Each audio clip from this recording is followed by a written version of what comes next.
មិញដូចក្នុងរបាយការណ៍ឯកឧត្តមយើងឃើញថាជាមួយក៏អបអរសាទរចំពោះសមិទ្ធផលនៃការបដិបដាលទុនធានមនុស្សនៅខេត្តបរសៀននេះហើយជាពិសេសនៅវិទ្យាល័យវាលរេងហ៊ុនសែនវាលរេងតែម្ដងបានទួលចំណាត់ថ្នាក់ជ័យលាភីលេខ5ជាអង្គភាពផ្ដល់សេវាសាធារណៈគំរូឆ្នាំ2024នេះគឺខ្ញុំសូមអបអរសាទរ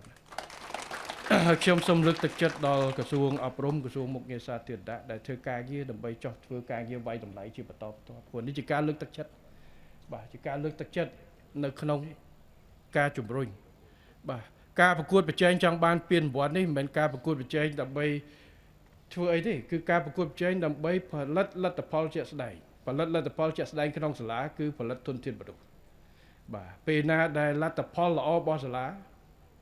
គឺធនធានមនុស្សកាន់តែប្រសើរបាទលទ្ធផលល្អរបស់រោងចក្រផលិតរថយន្តគឺរថយន្តមានគុណភាពតែផលិតមនុស្សគឺគុណភាពសិស្សគុណភាពគ្រូនិងការអប់រំហើយគុណភាពមនុស្សនេះគឺបានផលចែកបន្តបាទ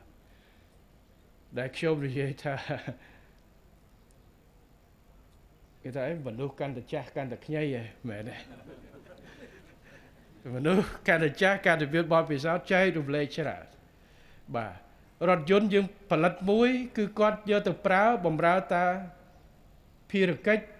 របស់គាត់បន្តិចទៅថយទៅទូរស័ព្ទដៃផលិតមើល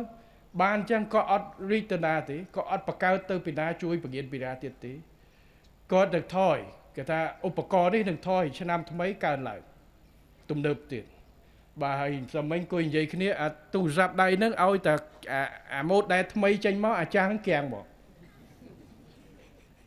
មិនដឹងយ៉ាងម៉េចមកវាយើងអាប់ដេតច្រើនពេកជាយ៉ាងម៉េចប៉ុន្តែមនុស្សអត់ទេចេញពីសាលាបឋមមធ្យមថ្នាក់ទី12ប៉ុណ្ណឹង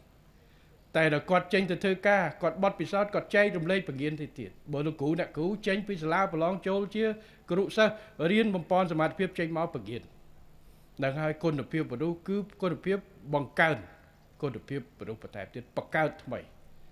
បាទអញ្ចឹងគឺការខិតខំជំរុញការប្រកួតប្រជែងនេះគឺសូមបន្តតទៅទៀតហើយនៅក្នុង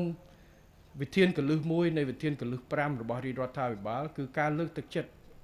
រៀបចំការលើកទឹកចិត្តទៅតាមស្ថាប័នដែលជាផ្នែកមួយនៃការកំណែតម្រង់រដ្ឋបាទការប្រកួតប្រជែងការលើកទឹកចិត្តការផ្ដល់ការសរសើរនេះ